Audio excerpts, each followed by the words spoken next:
At around 5:30 p.m. on Sunday, Beverly entered through the front door, tossed her purse and keys onto the nightstand, and made her way down the hallway to the master bedroom. I'm unsure if she noticed me sitting in the office, but it didn't really matter. Over the past few years, I've practically become invisible to her. Approaching her, I retrieved her set of keys, took my spare keys from her, and then rummaged through her purse. I removed her cell phone and wallet, extracting all the cash and credit cards from my wallet and stashing the loot in my pocket, just to be safe. I also grabbed her driver's license before returning to my spot in the office. 15 minutes later, Bev emerged from the hall, looking well-dressed, and spotted me. As she slung her purse over her shoulder and grabbed her keys, she remarked, "I'm meeting some girls from work. Don't wait up." "No, you're not going out with girls from work," I protested. "Jack, you should know by now. You don't control me. I'll do as I please," she retorted. "I didn't say you couldn't hang out with girls from work. I said you're not going to. You're going to see your boyfriend, so don't lie to me," I stated. Beverly stood silently for a moment before boldly entering the office and confronting me. "All right, Jack, you know I'd prefer to handle this differently, but let's end it here. You have two options. Either salvage what's left of this marriage by granting me some freedom, or face divorce and be cut out of my life. What's it going to be?" she challenged. "I'll take door number 3, I replied with a smirk. "Don't be childish. There's no door number 3. Either accept that I have a lover now, a real man, or brace yourself for the consequences," Beverly warned. I stood up, walked over to Bev, and pushed her against the wall, removing the engagement ring and wedding rings from her left hand. With my face close to hers and a fierce glare in my eyes, I whispered angrily, "Here's your door number 3. It's my front door. When you leave through it, it'll be the last time you walk out with anything and never return. You won't get another penny of my money. You'll lose your husband, your daughter, your house, your money, your car, and your job eventually." "You're living in a fantasy, Jack," she muttered nervously. "My lawyer will destroy you tomorrow. I'll send the divorce papers to your workplace. If you damage me, you'll suffer more than I will." I pulled her away from the wall and dragged her toward the front door, her heels causing her to stumble as she screamed incoherently. Bev struggled to maintain her balance, her composure shattered. Throughout our marriage, I had never laid a hand on her, and she didn't know how to react. As she began to regain her senses in the front yard, I shut the door and locked it, the lock already replaced earlier in the day. Earlier, as Bev left, I made the first of 2 calls. I dialed my 19-year-old daughter's number at college. "Hey, it's Dad. Our situation with your mom has hit a crucial point. Looks like she'll be moving in with her boyfriend, and I need to talk to you about it. Just so you know, I've got our last conversation and tons of past arguments recorded. You can listen to them, so you know the truth when she tries to twist things and blame me, which she probably will. Truth is, your mom's been cheating. Not sure how many times, but she's chosen to leave us for this guy. I'll explain more soon, but her boyfriend seems pretty sketchy, so be cautious in your relationship with her." I approached Patty, asking her to return home for the weekend. My intention was to have a conversation and offer her the chance to listen to some tapes if she desired. Thankfully, Patty agreed to come home on Friday. After sorting that out, I reached out to Martha, our neighbor down the block. "Martha, it's Jack," I said over the phone. "If the offer's still good, I'd like to take you up on it. Could you come over in about an hour?" I kept my explanation brief. I felt it was necessary to confide in Martha. Bev and I had met young, married, and soon had Patty. Things seemed good at the start, but Bev's demeanor changed rapidly. She became grumpy, manipulative, and controlling. I tried my best to keep the peace and make her happy, but it only seemed to make things worse. Looking back, I realized I contributed to my own suffering by constantly trying to please her. Now in our 40s, our lives were a mess. It wasn't long before I discovered Bev's affair with a man named Sylvester, known as Sly, who had a violent past. The realization that our marriage was beyond repair brought me a sense of relief, and I began planning my next steps. "I've heard stories where the husband takes half the money," I continued, "but not me. I took every penny I could find, including all the cash in the house. I changed the locks and planned to provoke Bev as much as possible. I knew her well enough to anticipate her reactions. She's dangerous in many ways, but this time she'd be a danger to herself, too." In fact, my planning had started long before I discovered Bev's affair. For years I had been discreetly recording our arguments. Bev thought the device I always carried with me was a simple MP3 player, but in reality, I was building a library of her outbursts to document her behavior. I knew no one would believe my stories unless I had proof, as she only mistreated me behind closed doors. I wanted to be able to share my experiences with everyone, including Patty, to reveal Bev's true nature. On the Monday following our Sunday argument, I hosted a gathering in the company break room. A prominent banner declared "Happy Divorce" overhead. With cake and ice cream at the ready, I eagerly anticipated the arrival of the process server. Fortunately, it was a pleasantly plump girl handling the task. Numerous photos were snapped as my co-workers and I celebrated the receipt of our divorce papers. I even took a picture while accepting the papers, planting a kiss on the server girl's cheek as she sported a festive hat. In another snapshot, I playfully fed her cake, both of us grinning. After the festivities, I emailed the photos to Bev, along with others from the party. Among them were shots of myself and Martha, my roommate, lounging in bed with sheets drawn up, smiling broadly. I hoped Bev would notice her wedding rings adorning Martha's left hand resting on my chest. An hour later, I received an angry call. "You scoundrel!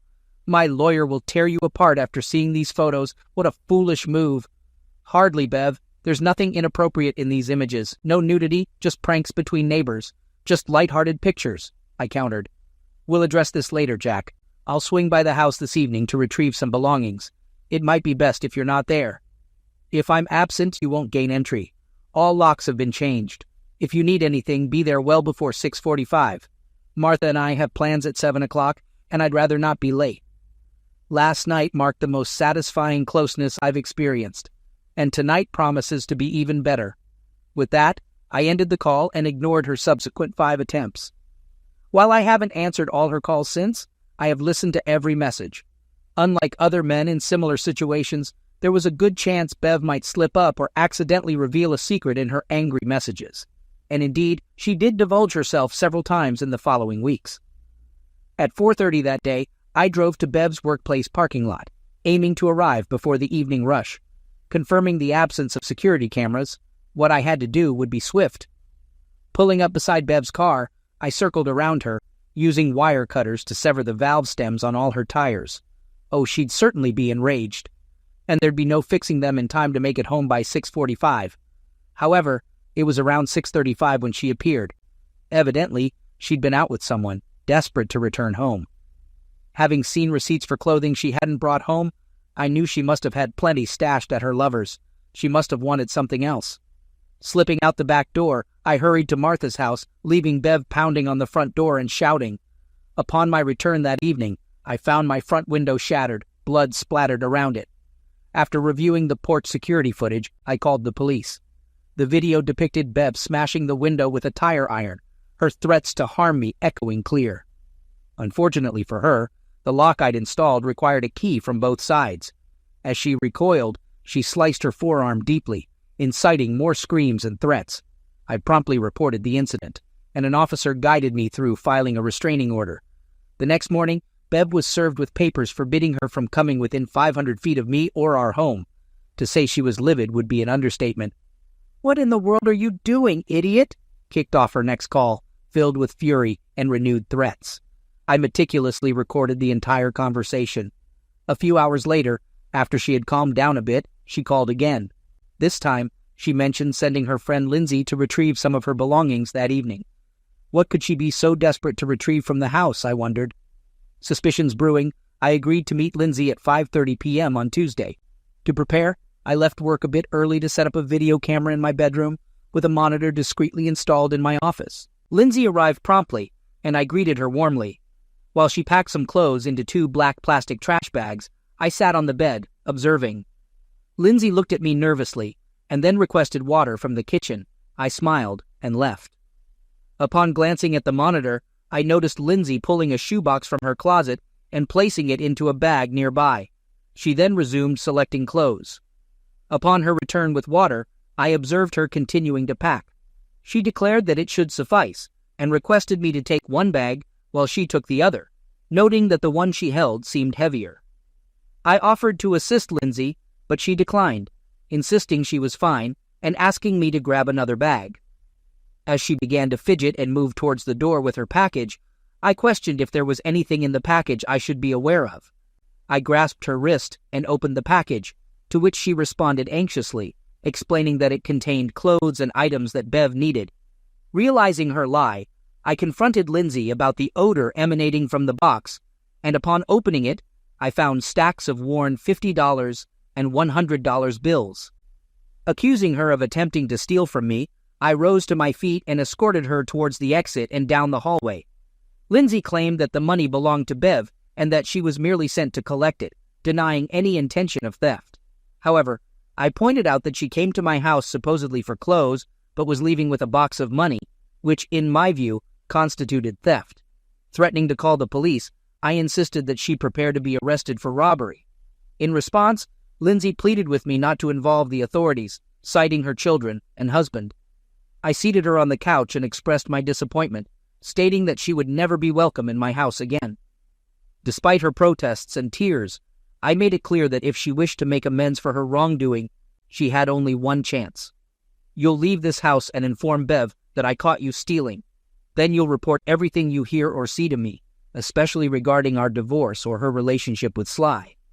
You won't divulge anything about our arrangement. Bev made a terrible mistake getting involved with this loser, and you'll ultimately help her leave him. I informed Lindsay that if she cooperated with me, I had the entire incident on video, and I could call the police and file a report against her at any time. Reluctantly, Lindsay agreed to act as my informant. As soon as she departed, I took the box of money and walked to Martha's house at the end of the block. She agreed to conceal it for me until I could safely stash it somewhere beyond Bev's reach. I knew the likely source of the money. Bev's Aunt Mabel, known for her stinginess, passed away a few months ago, leaving Bev as her sole heir. While I knew Aunt Mabel had left Bev a small rural cottage, there was never any mention of money. It seemed that when Bev inspected the cabin after the will reading, she stumbled upon her aunt's hidden cash. When my wife Bev called, enraged and screaming, I recorded the conversation cautiously. "This money is mine, Jack. I want my damn money," she yelled. "Bev, I'm not sure what you're talking about. I caught Lindsay trying to pilfer money from my nightstand. This is mine." "You know exactly what I'm referring to. The money in the shoebox is mine. It's from Aunt Mabel," I retorted. "Maybe Lindsay found some money in a shoebox, but if so, she likely took it and kept it for herself. I don't have it. And if you had money here unknown to me, you didn't report it on your taxes last year. I've reviewed our tax returns. You're welcome to involve the police, and then we'll inform the IRS about this money, letting them handle your tax evasion," she snapped before hanging up. I felt a need for retaliation. I'd pushed Bev's buttons too hard for her to simply disappear. Restricted by a restraining order from leaving her house, I anticipated she might retaliate against me through my car, considering I'd previously vandalized hers. Hence, I had a dashboard-mounted camera installed, but it wasn't sufficient. If she chose that route, I wanted clear footage. Thus, when I parked in front of the garage on Wednesday morning, I set up an exterior camera. Discreetly positioned, it streamed video to my desk, accessible an hour before lunch. I watched on my laptop as Bev parked behind my car, got out, and began smashing it with a hammer, shattering windows and denting panels. The sight of her breaking the windshield and yelling sent a shiver down my spine. I dialed emergency, and a police car awaited her as she left the driveway. Presenting the video evidence of my damaged Toyota, the authorities arrested Bev, recognizing her actions as a criminal offense. The resisting arrest charge was an added bonus. As she was led away, her pleading eyes met my silent stare. Bev's divorce lawyer phoned me Wednesday, notifying me of a court hearing regarding access to the money withdrawn from our joint accounts. Set for Thursday at 10 a.m., I arrived at 9:50, wondering if Bev had posted bail. She entered with her lawyer, wearing a smug expression. Addressing the judge, her lawyer asserted, "Your Honor, my client was denied access to the shared bank accounts. After she filed for divorce, her husband illicitly emptied them. We're requesting a 50-50 split. Mr. Reynolds, would you like to address the court?" "Yes, Your Honor. My wife, who has been unfaithful, has been withdrawing her own funds from our joint accounts for months. The money I withdrew was fair compensation since I cover rent and bills. She abandoned our marriage to be with her affair partner." Bev rose, objecting. "That's untrue. He drained our savings and checking accounts, leaving me with nothing." Her lawyer intervened, guiding her back to her seat for a brief conference while I presented documents to the judge. "Your Honor, these bank statements cover last year. You'll see highlighted amounts, including Bev's salary, up until a few months ago, along with periodic bonuses. Then, about 6 months ago, her deposits ceased, including bonuses. I have a recorded conversation with her HR confirming her direct deposit switch to her personal account. The total amount diverted from our joint account is significant. It's evident my unfaithful wife possesses substantial wealth obtained from our marriage." The judge scrutinized the bank statements and then addressed Beverly. "Do you have any response, Miss Reynolds?" Her lawyer rose cautiously, stating, "Your Honor, even if my client has personal funds, Mr. Reynolds is still obligated to provide her with her fair share." "Well, counselor, I don't appreciate deceit. Miss Reynolds claimed she was destitute, yet she entered with you. It's clear she was financially supported from marital assets, deceiving her husband and the court. Since Mr. Reynolds covers expenses from his own funds, there's no reason to alter the financial arrangements. Property division will be addressed in the final divorce decree. Case closed." As I left, Bev confronted me in the hallway. I began noting her threats. "Bev, you're violating the restraining order. I'll contact the police if you don't leave. By the way, how was jail? Ready for more time there? You're facing criminal charges." Though she seemed ready to retaliate, I continued toward the exit. She stood, fists clenched, face flushed. Later that evening, I went to a different bar where I had previously encountered an intriguing man named Zeke. Fortunately, he was there. I greeted him and asked if he remembered me, to which he replied that my name wasn't important. Zeke then mentioned that he still had the beat-up car. Expressing his disdain for the car, he explained that his wife had taken the good one when she left with her new lover. He complained about the broken air conditioning and his inability to afford a replacement. I inquired about his car insurance and suggested that if he followed my advice, I might be able to help him get something better. Zeke responded by saying he was listening. "Let's imagine you're driving down 38th Street, and suddenly a gray cat dashes out in front of you. Naturally, you hit the brakes, and there's a chance the lady behind you might rear-end your lousy car at speeds over 15 miles per hour. Your car could end up totaled, but as long as you're firmly against the headrest with your seatbelt on, you should be okay. Insurance will take care of the damages. Plus, you could at least afford a car with air conditioning. But what if the lady who hits me gets injured? I can't do that to her." "Well, I can assure you she'll be an unfaithful wife, and there won't be anyone else in her car if you follow my instructions. What do you think about that?" "Oh man, that would be great. I can't stand cheaters. And I definitely need to get rid of this car. Park at the corner of 38th and Lessing by 5 p.m. tomorrow. Keep an eye out for a blue Miata leaving the parking lot and heading your way. Pull out in front of it. She doesn't like passing other cars, so drive a block or so until she's tailing you. Then you'll spot a cat darting across the road. Get ready and hit the brakes hard. Just stay in the car. Afterward, dial emergency and mention a possible neck injury. And by the way, we've never met. I won't be back in this bar, and we don't know each other. Dude, I'm colder than the AC in your new car." On Friday, I left work early to meet my daughter at home. As planned, she finished her classes and returned on Sunday evening. We discussed the divorce situation, and I played her a recording of my conversation with her mother about door number 3. Patty was stunned by her mother's ruthless tone and demands. Then, I shared recordings from the past 2 years, revealing a side of Bev she'd never known. "What do you know about the guy Mom's with? Dad? I know he's trouble, and I want you to steer clear of him. If you must meet your mom, make sure it's in a public place. I don't know what he's capable of to get to me. In any case, always have something to protect yourself if there's even a hint he might be around. Patty, I knew your mom and I had our issues, but I never realized the extent of it. What went wrong between us?"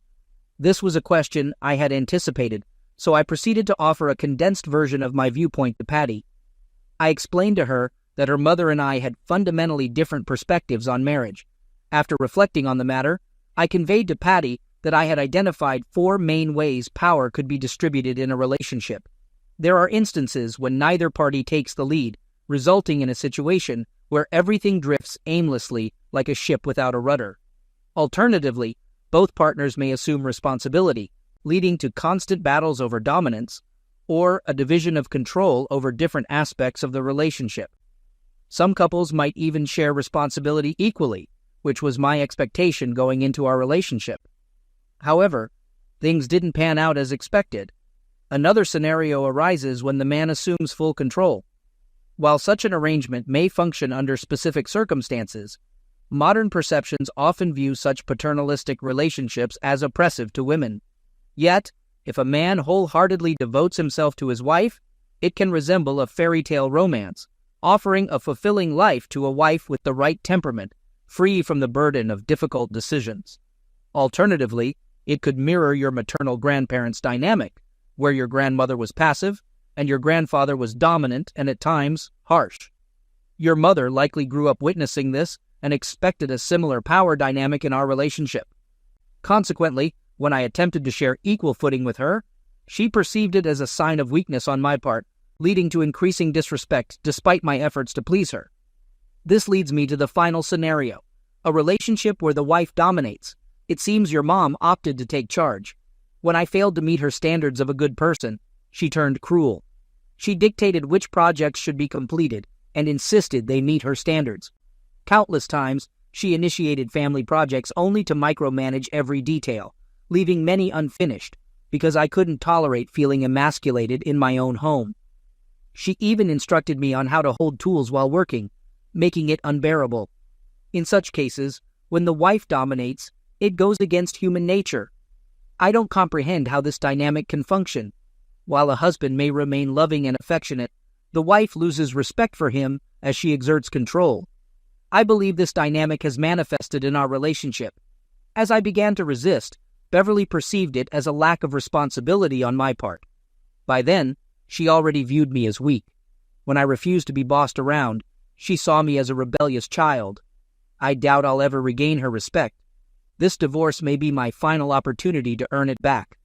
I explained to Patty that she would understand my actions when she realized how difficult it was to assert my intolerance for her mother's lifestyle.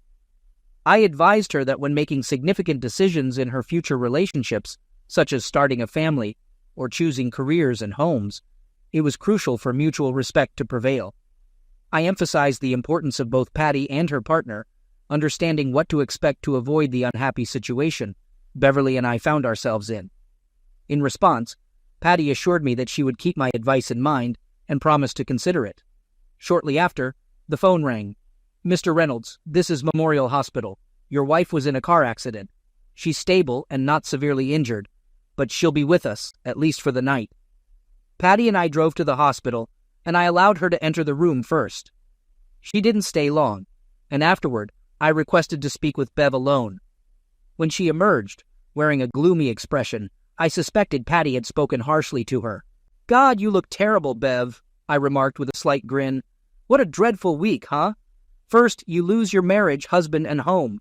Then you get served with a restraining order and arrested for a felony. Next, you lose some of your expected money, and now your car is totaled, and you're here in the hospital with a broken wrist and a bruised face from the airbag. Seems like this divorce is turning out much better for me."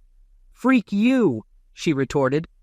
"Oh, Bev, where's your old sly charm? Has he come to visit yet? Don't worry, he's probably busy with one of his other two women right now." Her complexion turned pale. "You probably didn't know about the others when you started all this, did you? Well, looks like you know now. I wonder how long it will be before he wants you to serve one of them. I never thought of you as a people pleaser, but that might be a good skill to learn considering how much you'll need it in prison." "I'm not going to jail. My lawyer will get these false charges dropped." "Really? You crash my car and threaten my health, and you think you'll get off easy? Because when I spoke to the DA, he made it clear he's gunning for you. He's got photographic evidence and an upcoming election to win. Now he's aiming to look like a hero cracking down on crime. I believe he'll push for the maximum penalty." She simply sat there, staring at me. "By the way, did you decide which car insurance company to contact?" I asked. "Car insurance? What are you talking about? We still have the same old." "Wait, so you didn't bother getting insurance this week when you filed for divorce? I removed your car from my insurance. You must have known about this, considering you insisted on having only your name on your Miata. If you didn't get insurance this week, you're in serious trouble. You'll face fines, towing costs, and 3 years of payments. That Miata may end up in a junkyard while you're still paying for it.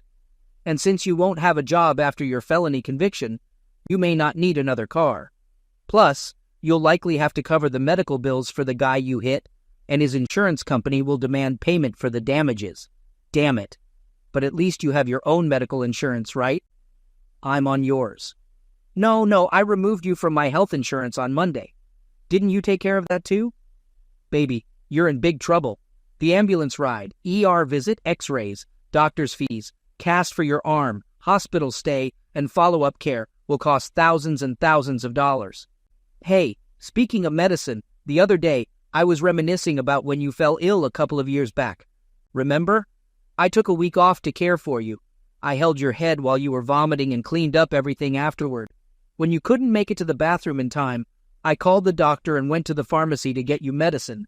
Then, a week later when you felt better, you started scolding me again, insulting me, and calling me names. I wonder how well old Sly will take care of you next time you're sick. Well, it's time for me to call Sly now that you think he's done with his other woman. I wish you a good life. As I left, Beverly sat there crying, but I didn't care anymore. Everything went on as usual for some time. I kept in touch with Lindsay occasionally. She started worrying about Sly's influence over Bev, and gradually, Lindsay distanced herself from her.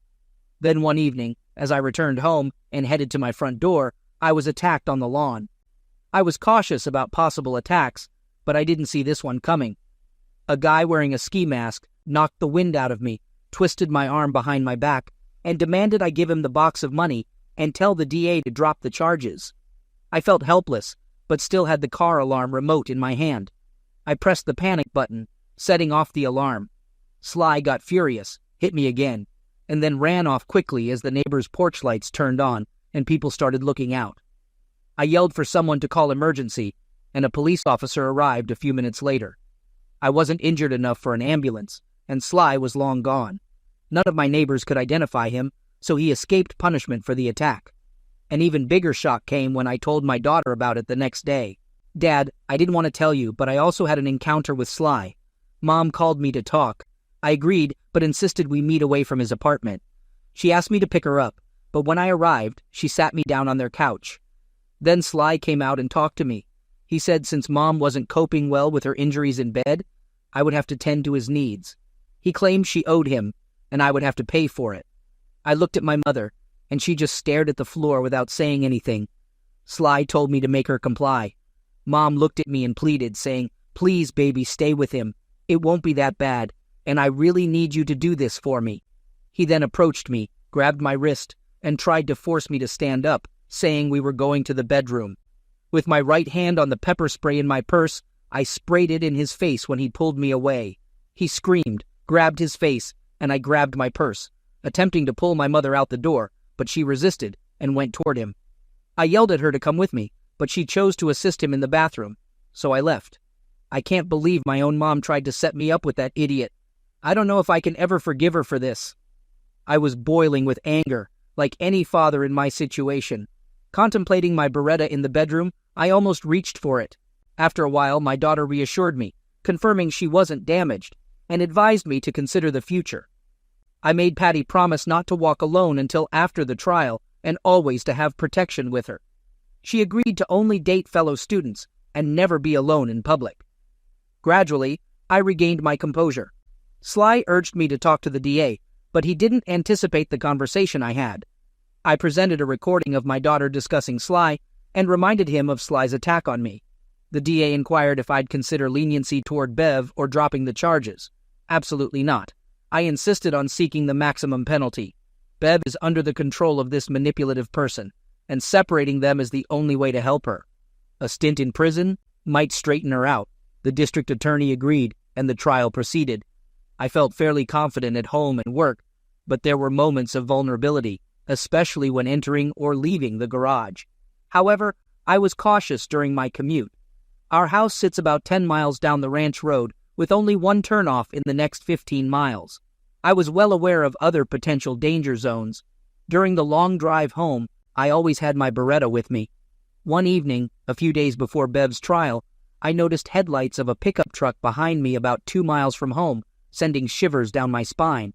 Soon, it was tailgating me aggressively, just 20 feet from my rear bumper, going 55 miles per hour.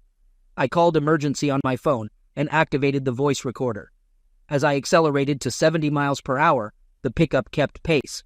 Frantically, I requested the emergency operator to contact the detective investigating my assault. The truck continued to tail me for another 5 miles as I narrated the situation.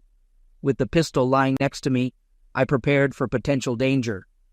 As I approached a bridge spanning a small creek bed, I suspected the driver would attempt to force me off the road. Approaching the bridge, about 100 yards away, the pickup accelerated, indicating its intent to force me off the road. I briefly glimpsed Bev's face in the passenger seat as it pulled up beside me. I braked sharply, causing the car to skid, but maintaining control. Although the truck stopped ahead of me, my quick braking prevented a collision. My car slid to a halt by the roadside, its rear resting on a slope leading down to the creek bed. Exiting the car, I grabbed my weapon, phone, and recorder, descending the steep gravel slope beneath the bridge. As I descended, I noticed the pickup's brake lights illuminate.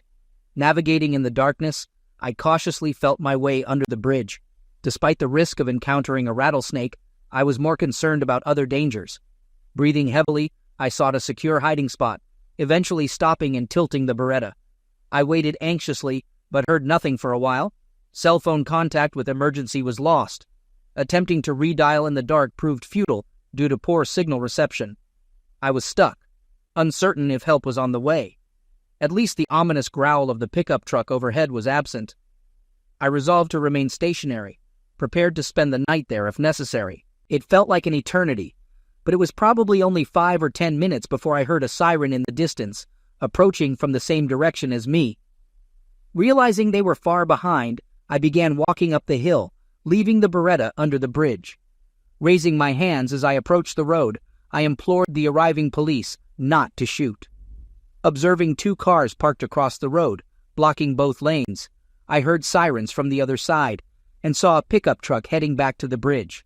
I stumbled and fell into the mud. While my view was limited, I heard the pickup screech to a stop, and officers ordered the driver to exit and lie on the ground. Other police cars following the pickup stopped behind it. Soon, Bev and Sly were in custody on attempted slaughter charges. Though deeply worried, I returned home, showered, and attempted to sleep to no avail. When your spouse faces multiple felonies, divorce appears remarkably straightforward. The judge expressed sympathy, and Bev and her lawyer offered little resistance. Desperate to minimize her prison sentence, Bev proposed conceding virtually everything in the divorce for assistance in reducing her punishment.